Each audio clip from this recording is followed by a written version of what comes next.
2 jam aja saya tantang. Kenapa? Kalau menurut BAP kan dia menangkap dari pukul 16. Gawai para tersangka sekarang sudah terpidana, plus gawainya Peggy Setiawan, plus gawainya para DPO kalau ada dibuka. Dan pada waktu 2016 teknologi itu bukan hal yang baru. Nah ini, firasat saya mengatakan ada. Pertanyaan, catatan pada halaman 65 ini dibuat oleh siapa?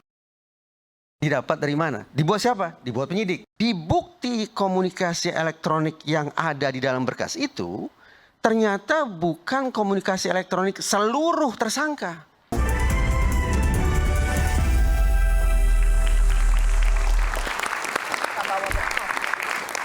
Ya, tadi perdebatannya cukup hangat, tapi sebenarnya saya belum masuk kepada inti permasalahan apa yang kita mau bahas hari ini tentang HP. Tadi saya terkejut mendengar Bung Reza mengatakan bahwa ketika HP dibongkar, maka kasus Vina dan Eki ini akan terbongkar. Dan hasilnya, menurut Bung Reza, akan berbeda dari apa yang diputuskan oleh hakim tahun 2016. Nanti kita akan dalami itu. Sebelum saya ke Bung Reza, saya ingin ke Bung Jutek dulu soal penarikan berkas. Apa yang Anda mau sampaikan di situ, Bung Jutek? Jadi gini Mas Aiman, tadi sampaikan oleh Mas Arianto bahwa seolah-olah Aibtu Rudiana itu tidak mungkin mengatur semua karena dia berpangkat hanya Aibtu sampai bagaimana mengatur sampai ke persidangan dan yang lain-lain. Dan logikanya masuk? Dan logikanya masuk, kenapa? Kami mempertanyakan ya dari awal saja para saksi yang sekarang kami hadirkan ya semua mengarahkan itu yang sekarang kami lagi uji lewat laporan kami. Ya kan, Dede mengaku bahwa itu diarahkan oleh Rudiana. Liga Akbar juga mengatakan demikian. Tetapi apakah di dalam, oke lah katanya di awal diarahkan. Bagaimana di persidangan kan bebas. Betul. Bahwa dia bisa dong, masa tetap masih di apa? Di tertekan atau dalam. Dan buktinya kan tidak ditarik. Ya. Untuk Salah yang Mas Aiman, saya mau sampaikan para terpidana konsisten ketika di persidangan, baca ini putusannya. Ya, ya. Semua terpidana. Semua terpidana 8-8-nya menyatakan bahwa BAP yang mereka lakukan dengan penuh intimidasi, siksaan dan tidak benar dan mereka cabut depan persidangan. Oke. Hanya Sudirman yang mengatakan dari 8 nih, 7-7-nya mengatakan ini ada di sini. Dan dicatatkan dalam putusan. Termasuk Saka Tatal. Termasuk Saka Tatal. Ini bisa dikonfirm ke Saka Tatalnya. Tidak benar katanya. Kenapa? Kami di BAP dengan penuh dan itu memang sudah faktanya sudah diungkapkan dari tahun 2016. Semua terpidana menarik kecuali Sudirman tadi. Sudirman dan Sudirman mengatakan betul.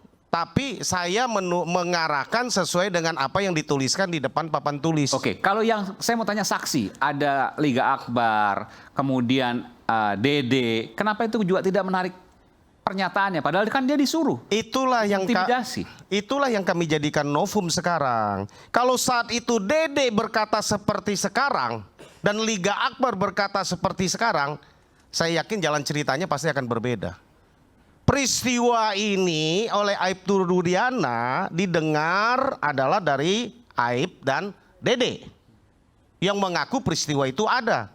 Saya tidak tahu peristiwa timpuk-timpukan, karangan dan sebagainya macamnya. Saya yakin juga itu betul, itu pertama dari Aib. Saya yakin juga itu kalau saya pribadi. Kenapa? Ya. Karena ada peristiwa tanggal 25 Agustus. Di mana Aib ini pernah digerebek oleh warga dan warga itu adalah termasuk para terpidana ini. Dan di dalam pengakuan terbaru dari Dede, rupanya Aib ini sakit hati kepada para terpidana. Dan menurut pengakuan Dede, kenapa? Kan kita nggak tahu apa-apa. Ini pengakuan Dede, ya kan? Saya dendam sama mereka. Kalau itu saya yakin itu cerita Dede. Problem ini timbul, cerita yang ini diambil oleh Aibtu Rudiana.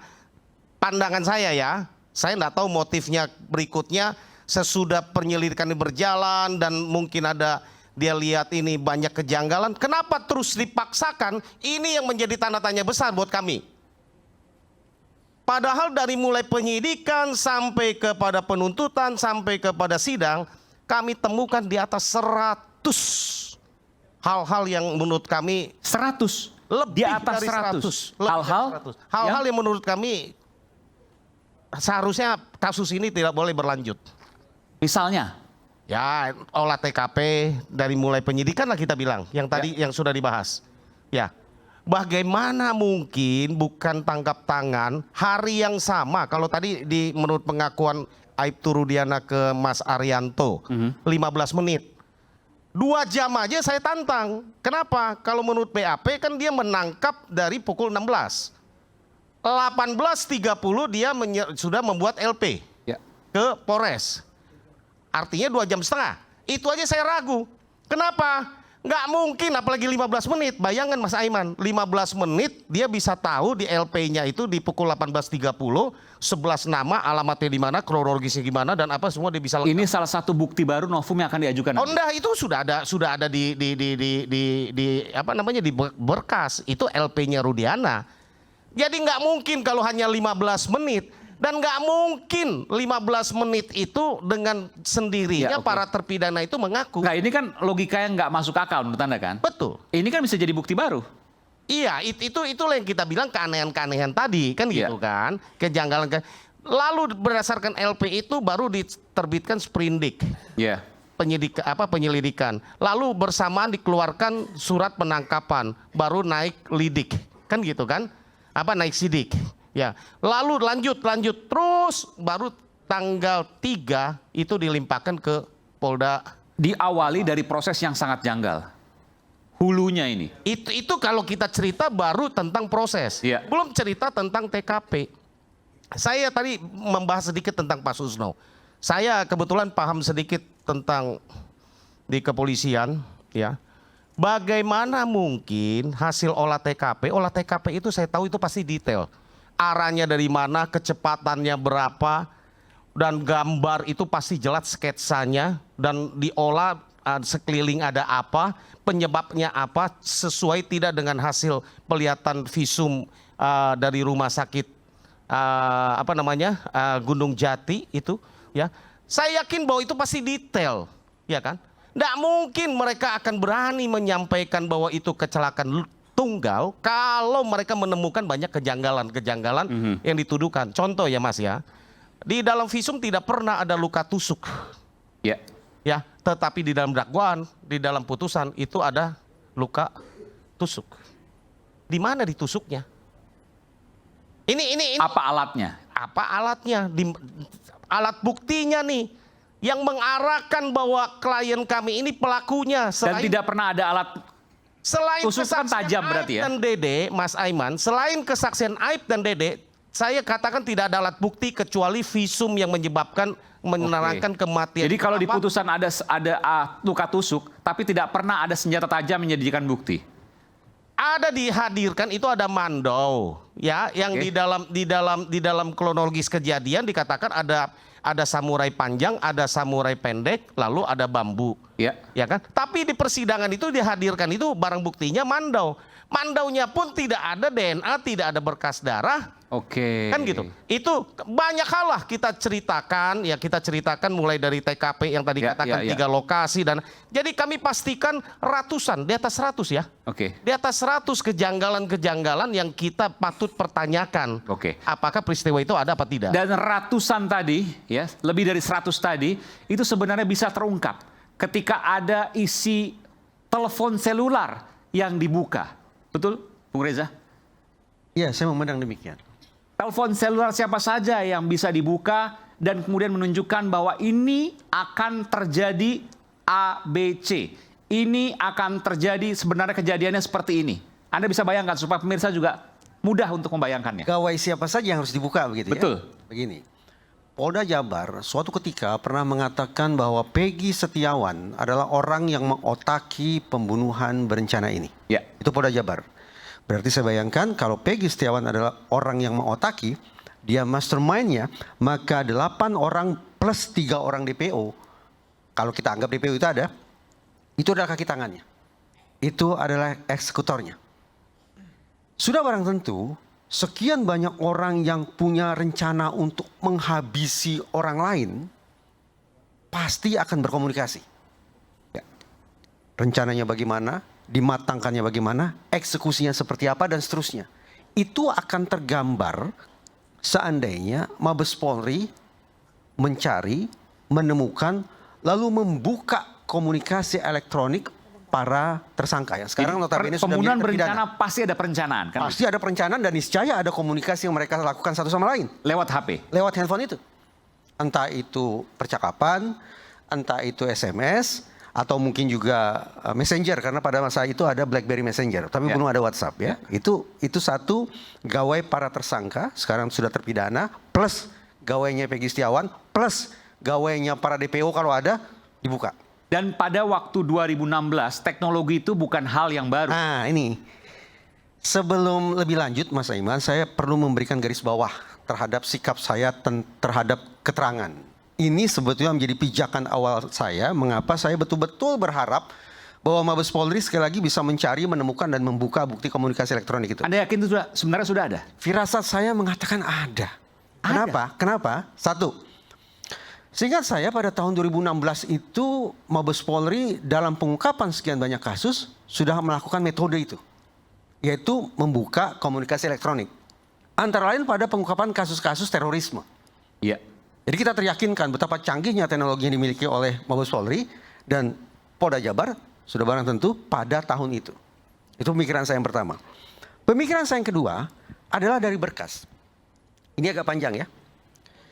Di dalam berkas yang tebal itu, di salah satu bagiannya tertera halaman 65. Di halaman 65 itu tertulis bahwa ada komunikasi antara Saka Tatal dengan Sudirman. Yang isi komunikasinya itu adalah via SMS.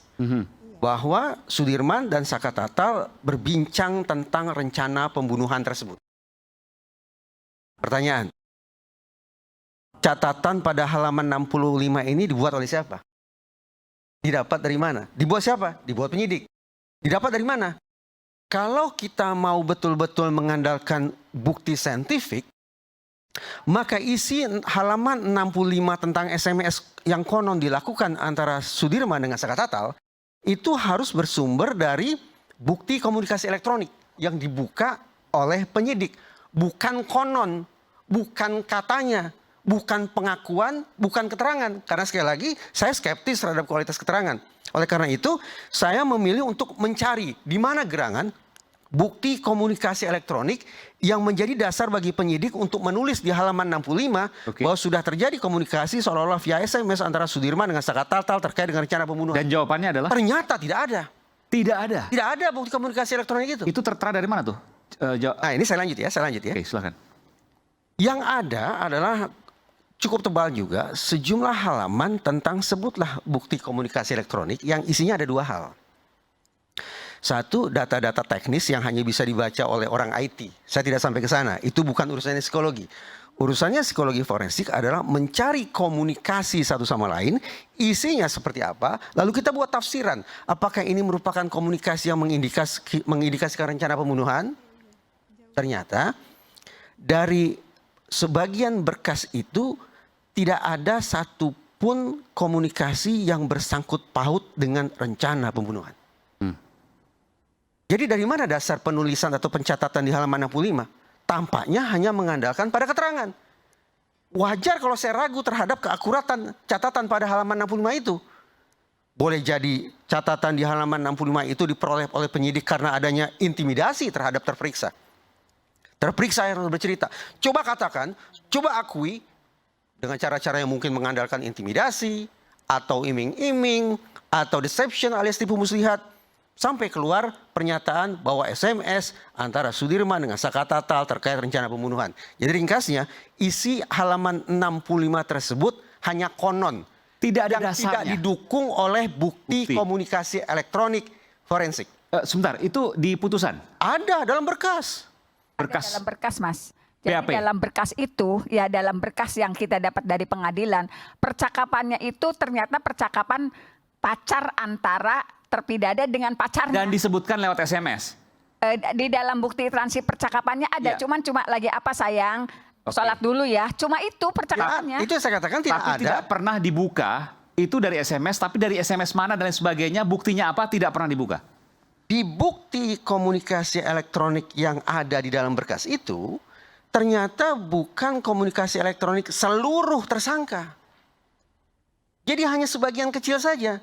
Dan yang sebagian kecil itu pun sama sekali tidak ada urusannya dengan rencana pembunuhan. Apa kecurigaan Anda? Jangan mana-mana dulu, nanti kita akan segera kembali, tetaplah bersama kami di Rakyat Bersuara.